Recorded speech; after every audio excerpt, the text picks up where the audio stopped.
Hello friends, আমার নতুন একটি মিনি ব্লগে তোমাদের সবাইকে জানাই অনেক ওয়েলকাম।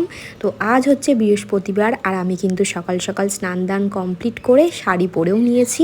আর এদিকে দেখতেই পাচ্ছ আমি এখন আমার সোনাদেরকে ঘুম থেকে তুলছি। আর আজ যেহেতু পূর্ণিমা পড়েছে তাই ভেবেছি আজকে একটু সোনাদের জন্য পায়েস করব। অনেক দিন ওদেরকে কিছু রান্না করে দিচ্ছি না, তো যার জন্য আমি সব জিনিসপত্র নিয়ে নিয়েছি পায়েসের জন্য। তো পায়েসটা আগে বসিয়ে নিই, তারপর আমি দেখাচ্ছি আমার সোনাদেরকে আজকে কেমন সাজালাম। তো এদিকে দুধটা কিন্তু ভালোভাবে ফুটে গিয়েছে আর এখন কিন্তু আমি চাল দিয়ে দিচ্ছি। তো চাল, তেজপাতা, এলাচ, দুটো এলাচ দিয়ে দিলাম। আর তারপর চালটা ফুটে গেলে কিন্তু আমি চিনি দেব। আর এখন পায়েসটা প্রায় শেষের দিকে, তো নামানোর আগে আমি আগে একটু কাজু কিশমিশ আর অ্যালমন্ড বাদাম দিয়ে দেবো। ও কিশমিশ তো নেই, কিশমিশটা শেষ হয়ে গিয়েছিল, যার জন্য অ্যালমন্ড বাদাম কিছুটা কুচি করেও দিয়ে দিয়েছি। এদিকে পায়েস কিন্তু পুরো রেডি। তো আমি দুটো বাটিতে কিন্তু আলাদা করে নিয়েছি, কারণ আমাদের নিচেও তো দুটো গোপাল আছে, যার জন্য ওদেরকেও দিলাম।